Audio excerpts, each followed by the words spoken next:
Senhoras e senhores, Cruzeiro 1, Flamengo também 1.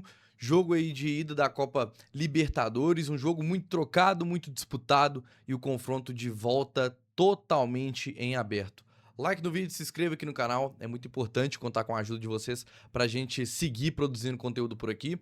Hoje, pós-jogo desse confronto muito disputado entre Cruzeiro e Flamengo, dentro do que a gente realmente esperava, né? Quando saiu ali o sorteio, a gente viu que o confronto mais aguardado, que criava mais expectativa de um bom jogo, era Cruzeiro e Flamengo, e pelo menos no jogo de ida, as duas equipes entregaram um grande jogo, né? Sempre fica aquela coisa que o torcedor do Cruzeiro gostaria de uma vitória, o torcedor flamenguista também, mas não dá pra negar que quem gosta de futebol de uma forma geral, não necessariamente torcedores de uma equipe ou de outras, viu um grande jogo, um jogo que as duas equipes quiseram jogar e quiseram, de certa forma, propor o seu estilo de jogo, né?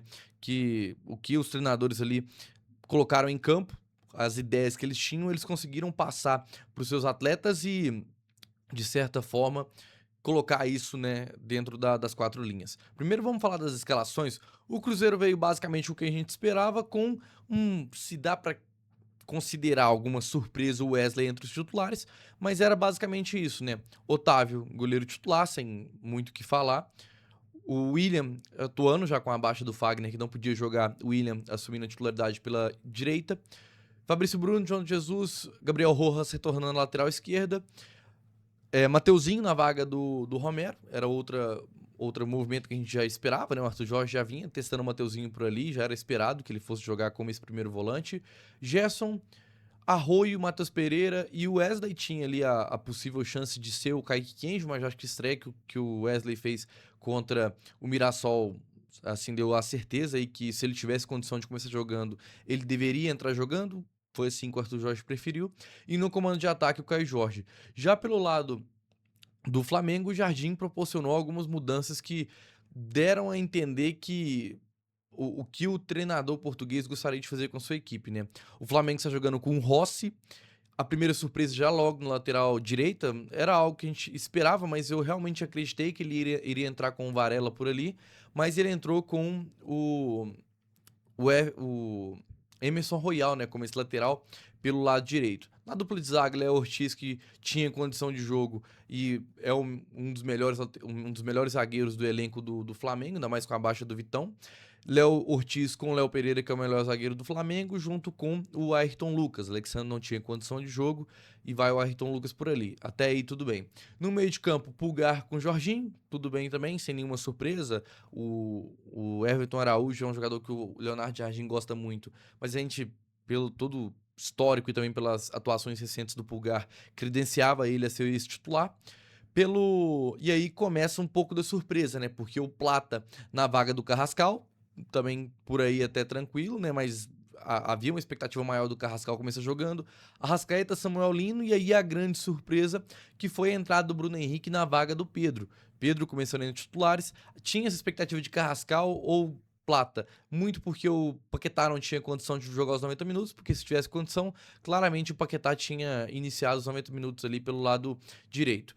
O jogo começou ali com os 20 primeiros minutos das equipes se estudando muito. Acho que o Cruzeiro conseguia incomodar um pouco o Flamengo com a pressão não tão alta quanto o Leonardo Jardim esperava. E também o Flamengo não incomodava tanto o Cruzeiro. Os primeiros 20 minutos ali, eu acho que foi de duas equipes que se estudavam muito. Nesses primeiros minutos, o Wesley teve uma chance muito boa num cruzamento do Arroio. A bola sobe um pouquinho, ele não consegue completar o movimento do peito. A bola bate no peito e sobe, né? Ele não consegue direcionar a bola pro gol. Ali era uma chance muito clara. Se ele consegue terminar o movimento, dificilmente a jogada iria se encerrar, a não ser com o gol do Cruzeiro logo aos 6 minutos, o que iria condicionar a partida toda. Aos 11 minutos, a gente teve uma jogada que poderia ter mudado a história do jogo, que foi o lance do Mateuzinho com o Bruno Henrique. É uma falta que é no limite e depende muito da interpretação do árbitro. Dentro de campo, o árbitro entendeu que não era lance para vermelho, apenas para o cartão amarelo. No VAR, vale ressaltar que é o mesmo VAR que esteve na final da Copa Libertadores, a última temporada, entre Palmeiras e Flamengo, que não deu a expulsão naquele lance do Pulgar, que gerou grande repercussão na época, e até hoje tem torcedor do Palmeiras que ainda olha para esse lance e considera que foi algo crucial, sem dúvida nenhuma. O árbitro que, naquele lance contra o Pulgar, lá na final da Libertadores, não entendeu que foi para vermelho, no confronto de hoje também não entendeu. Acho que é uma falta muito perigosa do Matheus Henrique, acho que ele vai com o pé muito alto, entenderia completamente se fosse expulso. Eu acho que era um lance que caberia expulsão, mas naquele momento o árbitro preferiu seguir ali. Acho que o Mateuzinho foi assim, foi no limite uma boa partida até do Matheus Henrique, acho que não comprometeu e em algum momento ali até ajudou. Só que assim, poderia ter destruído o jogo do Cruzeiro com 7 minutos, com 11 minutos, pouco mais de 10 minutos ali, logo no primeiro tempo. Depois disso, o Flamengo começou a tomar um pouco mais do controle das partidas. O Cruzeiro tinha as principais chances. O Flamengo tinha mais volume, mais posse e mais chegadas ao ataque, mas o Cruzeiro teve as chegadas de maior perigo, digamos assim, né? O Otávio, eu acho que teve algum momento ali, até nas minhas anotações aqui que eu tô olhando na colinha, aos 22 minutos, o Otávio, acho que teve um momento ali que ele começou a se perder um pouco no jogo, o goleiro do Cruzeiro, que é completamente natural, jogar no Mineirão numa oitava de final de Copa Libertadores contra o Flamengo, mais de 60 mil pessoas acompanhando a partida, é mais do que natural com um jogador de 20 anos, na posição talvez mais crucial dentro de um campo de futebol, que é o gol. Uma falha sua, você coloca tudo a perder. É completamente natural que ele esteja, talvez ele um pouco não diria, né, nervoso, acho que é nervoso a palavra certa. Ele tem uma saída de bola que ele não consegue acertar, depois ele tem que ele até cai em cima do Matheus Pereira, depois tem uma bola que ele vai dar um soco e erra a bola, que é essa que ele cai em cima do Matheus Pereira, depois tem uma finalização do Lino que a bola iria para fora e mesmo assim ele defende jogando para escanteio, algo que talvez seja ali para dar um pouco mais de confiança. Depois disso o Otávio melhora e o decorrer da partida ele faz belas defesas que salvaram o Cruzeiro. Uma defesa dele no chute do Plata ali que ele pega de ombro, é maravilhosa a defesa, estava impedido, não iria valer o gol, mas é uma bela defesa do Otávio que em curto espaço de reação, normalmente é um goleiro que faz belas defesas. E até aí.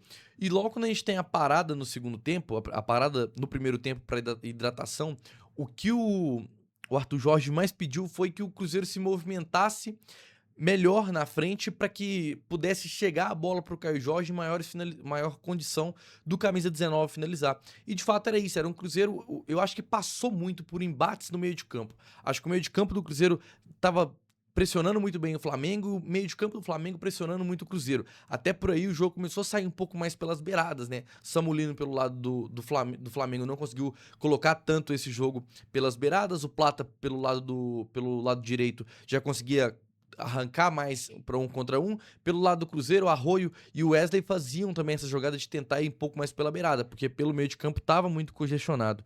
E aí o Flamengo, o, me perdi na anotação aqui. É, o Flamengo voltou da parada da hidratação um pouco melhor, colocando ali mais pressão no Cruzeiro e quase funciona, né, numa saída, num domínio errado do Matheus Henrique, onde ele sai com a Arrascaeta, o camisa 10 do Flamengo leva melhor sobre o Mateuzinho, consegue sair conduzindo, acha um passe pro Bruno Henrique, que finaliza por cima do gol do Otávio. Tentou tirar demais e acabou isolando. E levou muito perigo, né? E depois o meio de campo do Cruzeiro com um pouco de dificuldade de sair dessa pressão. Eu gostei bastante das movimentações do Wesley, principalmente no primeiro tempo. Acho que foi um cara que contribuiu muito para esse jogo ali nos primeiros minutos e que poderia ter, talvez até já ter marcado o gol ali, como eu comentei, né, no lance do início da partida.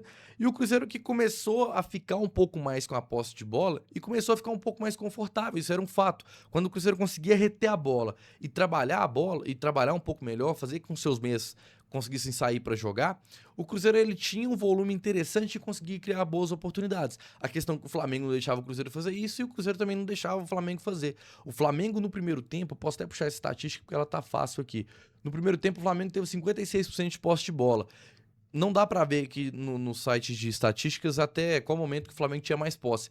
Mas até os 30 minutos, o Flamengo deve que tinha uns 60, 65% de posse de bola, mas era uma posse de bola que era na faixa do meio de campo. Então, assim, não levava tanto perigo pro Cruzeiro e quando o Cruzeiro conseguia arrancar, levava bastante perigo a meta defendida pelo Rossi. E eu terminei o primeiro tempo tendo uma noção que foi um bom primeiro tempo do Cruzeiro, onde que faltava o Cruzeiro converter melhor as suas chances, porque teve uma, 2, 3 oportunidades boas, pelo menos no primeiro tempo. Dentro do aplicativo ali do SofaScore, confirma 2 grandes oportunidades para o Cruzeiro, em 7 finalizações, ou seja, o Cruzeiro tinha enquanto o Flamengo teve só uma grande chance com as mesmas 7 finalizações. O Cruzeiro ele tinha capacidade ali de quem sabe ter saído do primeiro tempo até com uma vitória, mas era um jogo muito equilibrado, de 2 meio de campos que estavam se pegando muito, então até aí eu considero que o primeiro tempo foi um primeiro tempo justo, de uma equipe que criou mais e não conseguiu levar tanto perigo, de uma equipe que não criou tanto e às vezes que chegou com perigo. Eu acho que o empate saiu de bom tamanho para as duas equipes. Já quando a gente volta do segundo tempo, com um pouco mais ali de 10 minutos, sai o gol do Arroio. O Arroio que fez uma grande partida nessa noite. Eu acho que eu fui um dos que vim aqui criticar, né, essa volta do Arroio da pós-Copa, né? Ele não conseguiu participar dessa. Eu até deixei muito claro que a crítica não era sobre desempenho, sobre. Eu acho que era mais da parte física do que da parte técnica. O Arroio, nessa noite, assim, um cara que já estava fazendo uma grande partida e o gol dele é para coroar de fato a grande noite que o Kenny Arroyo, o equatoriano, teve com a camisa do Cruzeiro. Ele consegue receber uma bola onde ele está muito bem posicionado, o Ayrton Lucas tem uma falha na marcação. Quando ele recebe a bola, ele consegue tirar o Samulino, que assim chega a ser ridícula a jogada do Samulino, até a mão. Até assim ele faz quando ele vê que ele não, que ele passou direto. E aí a finalização do Arroio é uma bela finalização, uma bola que ela sai fazendo um arco muito grande que cai dentro do gol. Assim, o Rossi saiu caçando borboleta, mas numa jogada de rara felicidade do Kenny Arroyo, que tem como característica pegar essa bola pela direita, cortar para dentro, bater de esquerda. Eu já tinha comentado isso várias vezes, inclusive no meu corte que tem no perfil, onde eu falo sobre o Arroyo tá fazendo partidas ruins. Eu falo justamente sobre essa jogada, que ele sentia falta, e nesse lance o Arroyo consegue colocar o Cruzeiro na frente. E aí começa uma certa pressão do Cruzeiro, é, e aí vem as mudanças do Cruzeiro, né? E aí eu acho que o momento chave dessa partida talvez tenha sido justamente as mudanças de uma forma geral da, dos times, né? Quando o Cruzeiro vai para o banco de reservas, a primeira mudança que o Arthur Jorge ele coloca em campo é a saída do Wesley, que não tinha condição de fazer os 90 minutos. Sai o Wesley, entra o Kaique Kenji, essa é a primeira mudança que ele faz. Já pelo lado do Flamengo, nessa mesma janela de substituição, olha pra você ver, o Cruzeiro tirou o Wesley, colocou o Kaique Kenji, que é um jovem jogador da base. O Flamengo tirou o Bruno Henrique para colocar o Pedro, tirou o Arrascaeta para colocar o Paquetá. E aí eu acho que foi nesse momento que talvez o desequilíbrio de banco de reservas para time titular, eu acho que aí pesou pro resultado final da partida. O Cruzeiro teve que ser obrigado a colocar um jovem jogador, porque quem tava lá não teve condição de fazer os 90 minutos. Seu titular já tá lesionado, a outra grande contratação da posição também tá lesionada. E aí o Cruzeiro teve que queimar, né, tirar ali o Wesley para colocar o Kenji. Aí logo no primeiro lance sai o gol do Flamengo, um gol que cá entre nós, é um gol que o Cruzeiro vem sofrendo bastante. Um lance que eu não acho que foi falta, de coração. Acho que foi um lance assim que o juiz estava permitindo esse tipo de contato e o lance, o agarrão do Bruno, do Fabrício Bruno com o Pedro não é pra falta. Me surpreendeu o árbitro ter marcado. Quando vai a jogada, quando tem a cobrança, né? O Cruzeiro volta, né, novamente a sofrer com a bola aérea. O Cruzeiro tem muita dificuldade de ganhar a primeira disputa na bola aérea, né? Ou seja, quando vem o cruzamento, a primeira disputa quem vence é o jogador do Flamengo. Ele cabeceia na trave. Nesse movimento da zaga do Cruzeiro correndo para trás, a zaga do Flamengo vindo de encontro com a bola, de direção ao gol. E aí todo esse bloco ele tá balançando pra ir, pra tentar tirar a bola, né? A bola bate na trave, volta ali pro Lucas Paquetá, que tá desgrudado desse bloco de marcação, né? Ele tá um pouco por fora, ele tá entre essa primeira linha de defesa ali, de combate da bola aérea, com a segunda, que era dos dois jogadores do Cruzeiro que estavam na sobra, né? O Paquetá tá entre ali, quando recebe, não tinha tempo de nenhuma das linhas saltar, né? Porque o lance é muito rápido. E sai o gol do Flamengo de empate, né? Um gol que é, eu acho que passou muito por essa marcação, que eu acho que não deveria ter sido marcado falta. Arthur Jorge até na coletiva fala ali que o árbitro assistente falou que não foi falta e por isso que deu uma discussão. O Arthur Jorge até tomou o cartão amarelo por ali. Então, acho que foi um lance de bobeira do Cruzeiro que acabou saindo o gol do Flamengo, numa falta que eu não marcaria, mas super compreendo também ter sido marcada, né? E aí o Cruzeiro, quando. Aí o jogo acaba tomando um rumo ali de uma das duas equipes tentando propor um pouco mais de jogo. Aí sim o Cruzeiro consegue fazer as suas mudanças, que aí eu acredito que fez diferença no jogo, né? O Zé Lucas entra na vaga do Matheus Henrique. Uma grande parte do Zé Lucas teve poucos minutos, né? Entrou 78 minutos ali, teve pouco mais de 15 minutos para estar em campo, mas acho que quando ele entrou, ele conseguiu dar mais noção de jogo pro Cruzeiro. O meio de campo do Cruzeiro ainda estava muito perdido. Acho que, de uma forma geral, tanto o Cruzeiro quanto o ambiente sentiu muito o gol sofrido, né? E aí o Arthur Jorge promove a entrada do Zé Lucas, também promove a entrada do João Costa no lugar do Kenny Arroio, mas para tentar segurar, depois o Leonardo Jardim coloca o Varela e também coloca o Carrascal na vaga do Lino e do Plata, e aí eu acho que deu maior essa diferença do banco de reservas, né? Duas equipes que eu acho que o resultado final, eu acho que ele sai até de bom tamanho para as duas equipes. Acho que o Leonardo Jardim conseguiu corrigir a rota, porque ele entrou com uma proposta de talvez esperar um pouco mais o Cruzeiro e tentar sair em contra-ataque. Em contrapartida, como é um jogo de xadrez, o Cruzeiro não marcou o Flamengo alto, né? A primeira pressão subia ali, Caio Jorge, o Matheus Pereira, o Wesley e o Arroio subiam ali, mas não iam até lá no Rossi para marcar, porque sabia que era isso que o Flamengo queria, atrair o Cruzeiro para cima, para aí sim sair no contra-ataque. Plata, Bruno Henrique, Emerson Royal, são todos jogadores de mais condição física do que jogo de curto espaço, né? Como foi após a entrada do Pedro e de outros jogadores. Acho que é um jogo, um estilo de jogo que não, como eu posso dizer, não favorece o Arrascaeta. Acho que é um jogador que precisa ter um centroavante mais móvel para poder aí sim aproximar, conseguir trabalhar em um curto espaço e desembolar um pouco mais o jogo. Acho que o Leonardo Jardim, nesse ponto, não conseguiu potencializar um dos principais jogadores do time, que é o Arrascaeta, mas não dá para dizer que deu errado, porque o Flamengo conseguiu por ali criar suas melhores oportunidades. O primeiro tempo sai ali com o Bruno Henrique tendo essas melhores oportunidades e tal. Então, acho que ele conseguiu corrigir a rota com a entrada de Pedro, de Paquetá, corrigindo a rota para um Flamengo que tinha mais a posse. Acho que o Flamengo sofreu demais sem ter necessidade. Se tivesse entrado com Pedro e Paquetá, o Paquetá não tinha tanta condição de jogo, né? Mas que seja Pedro e Gonzalo Plata, Pedro e o Carrascal por ali, eu acho que poderia ter levado mais perigo pro Cruzeiro, mas assim, eu acho que nesse ponto dá pra gente entender. Mas foi um jogo de muito embate entre o meio de campo das duas equipes, né? Tanto pela parte do Cruzeiro, com o Gerson e com o Mateuzinho, que tinham muita dificuldade de fazer a saída de bola. Por hora, o Cruzeiro era obrigado a dar chutão, tentar sair em ligação direta, porque construir pelo meio estava muito difícil. E também, pelo lado do Flamengo, Jorginho e Pulgar também tinham dificuldade de sair construindo, né? Os dois ali não conseguiram trabalhar tanto, então acaba que estava dando muito choque entre esses meio-campo, entre o meio-campo das duas equipes, e aí acaba que o jogo estava saindo um pouco mais pelas beiradas, né?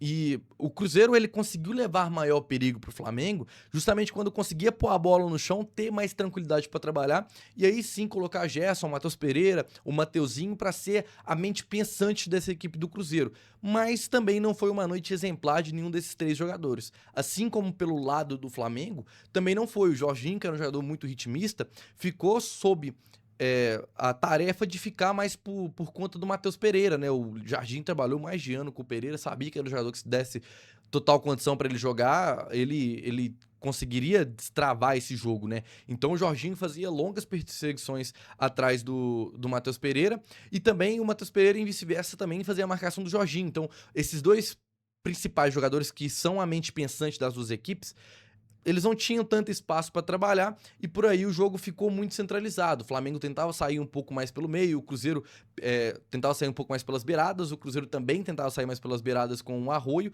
e por aí um jogo que talvez o Leonardo Jardim teve que corrigir a rota com a entrada do Pedro, porque justamente esse jogo de transição não acontecia. As duas equipes não davam esse espaço de atacar a profundidade, de atacar os corredores centrais, aonde o Bruno Henrique estava e aonde que poderia cair por ali o Samuel Lino. E o Samuel Lino também não teve essa possibilidade de ficar caindo pra dentro, porque é onde o Lino fez suas melhores partidas com o Flamengo, é justamente caindo pelo meio. E dessa vez ele não conseguia fazer isso, porque o jogo estava muito congestionado por aí. E talvez não tenha favorecido tanto o que o Leonardo Jardim queria pôr pra jogar. E também pelo lado do Cruzeiro, acho que perdeu ali, durante boa parte do jogo, os seus dois principais armadores neutralizados, porque tinha esse embate ali pelo centro e não dava pra sair tanto desses confrontos que estavam tendo por ali. O Arthur Jorge, na parada, ele pede pro Cruzeiro se movimentar a fim de dar mais espaço pro Caio Jorge jogar. O Caio Jorge tinha que abaixar muito para receber bola, e de fato isso aconteceu, né? O Caio Jorge acabou, por hora, ficando muito afundado no meio da defesa do Flamengo, tinha que sair para buscar essa bola um pouco mais longe da área e não conseguia levar tanto perigo, né?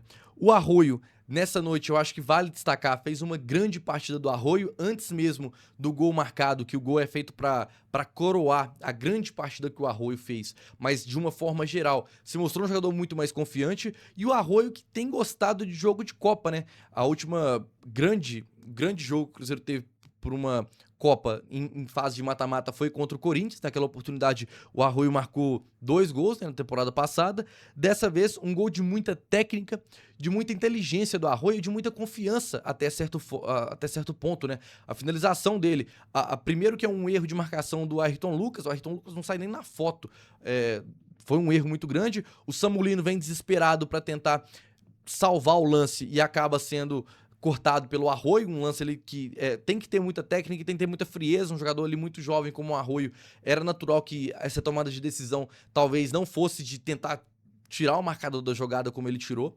O Arroio conseguiu muito bem, e aí a finalização é uma batida em arco, e essa bola ela cai de uma vez para dentro do gol, sem a menor chance pro Rossi, que saiu ali ainda catando borboleta, como a gente fala aí no meio da bola, mas não dava ali pro Rossi fazer nada, né? Um belo gol do Arroio, que fez uma grande partida e que se mostra, né? Eu fui um dos que vim aqui criticar o Arroio quando ele esteve mal. Pra mim sempre foi parte física. Nessa noite no Mineirão foi uma bela partida do Arroio, que foi coroado com esse belo gol, né? O Cruzeiro que volta a sofrer gol em uma bola parada, né, em bola aérea. O Cruzeiro tem muita dificuldade de defender essa primeira disputa, né, dessa bola aérea. Quando a bola é lançada na área, dificilmente o Cruzeiro ganha a primeira disputa, normalmente vai sobrar uma segunda bola, ou a bola vai no gol, e aí fica muito a Deus dará o que pode acontecer por ali. O Cruzeiro tem dificuldade nisso, o Arthur Jorge comentou. O Cruzeiro desperdiçou chances ofensivas também. Tem um lance do Caio Jorge que ele sobe livre para cabecear e não consegue converter essa chance que ele teve. Então, é um jogo que o Cruzeiro mais uma vez sofreu nessa parte da bola aérea, né? Quando a gente fala nessa reta final, quando o Cruzeiro precisou mexer, aí pra mim pesa muito as substituições, né? O Cruzeiro tira o Wesley, que é um jovem jogador, e coloca o Kaique Kendi, que é ainda mais jovem, ainda com menos experiência do que tem o Wesley, justamente porque o Wesley não tinha condição de fazer os 90 minutos. Se tivesse, com certeza teria ficado em campo, porque estava muito bem.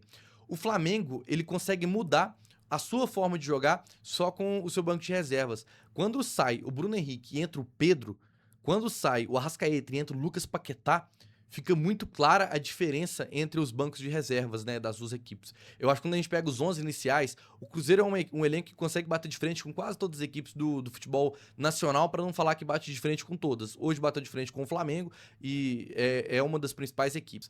Mas quando vai para o banco de reservas, eu acho que aí o desequilíbrio fica muito grande, né? O Flamengo consegue colocar fôlego novo, mantendo técnica e mantendo qualidade, o Cruzeiro coloca fôlego novo, tendo que investir em jovens jogadores, né? Não tô criticando o Kenji de forma alguma, não tô querendo colocar ninguém na fogueira, mas pra mim, quando mais uma vez onde o banco do Cruzeiro talvez não consegue acompanhar a equipe principal. É natural, porque os principais investimentos não estão aqui à disposição, né? Tanto o Gabriel Peck, né, quanto o Sinisterra estão no departamento médico. É natural que esses jogadores fossem os principais a serem acionados nessas ocasiões, mas o banco de reservas acabou colocando aí o Cruzeiro nessa desvantagem, né?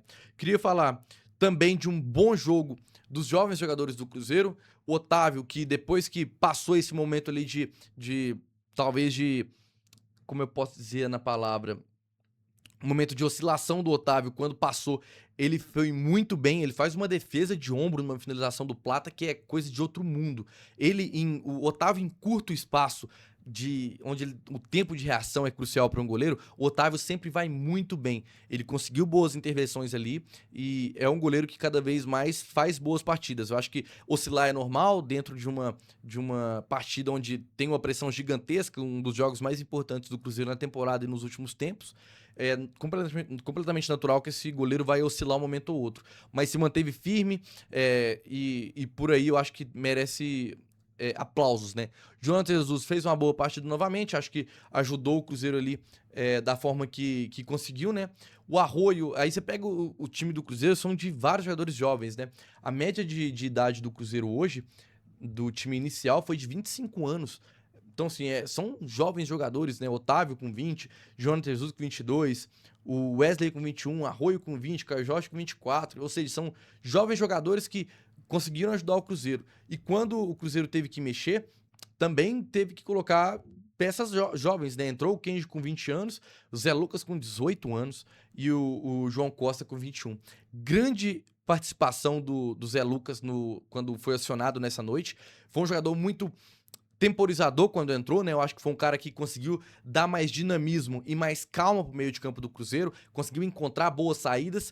Assim, parece um jogador de 25, 26 anos com várias noites de Copa como experiência no seu currículo. Zé Lucas fez uma boa partida, bem melhor do que a estreia dele. A estreia dele já foi muito boa, mas a noite de hoje eu acho que credencia o Zé Lucas cada vez mais tá ali nessa disputa pela vaga.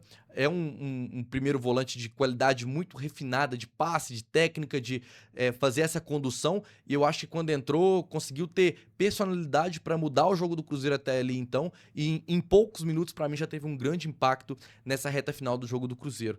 Boa partida do Zé Lucas, que acho que cada vez mais vai ganhando minutos ali com o time do Cruzeiro. Então é isso, amigos. Quase 30 minutos de pós-jogo, a gente sempre tem muita coisa para destrinchar, mas espero que a gente tenha passado tudo direitinho aí. Like no vídeo, se inscreva aqui no canal. Tô gravando aqui agora, ó, 1h30 da manhã, ainda vamos editar, tem muita coisa para acontecer. É isso, tô vivendo um sonho, graças a Deus, não tenho nada a reclamar. Mas é isso, é trabalhar, trabalhar, trabalhar. E bora por mais, porque tem muita coisa aí pra vir nessa temporada aí pelo Cruzeiro ainda. Até mais, gente.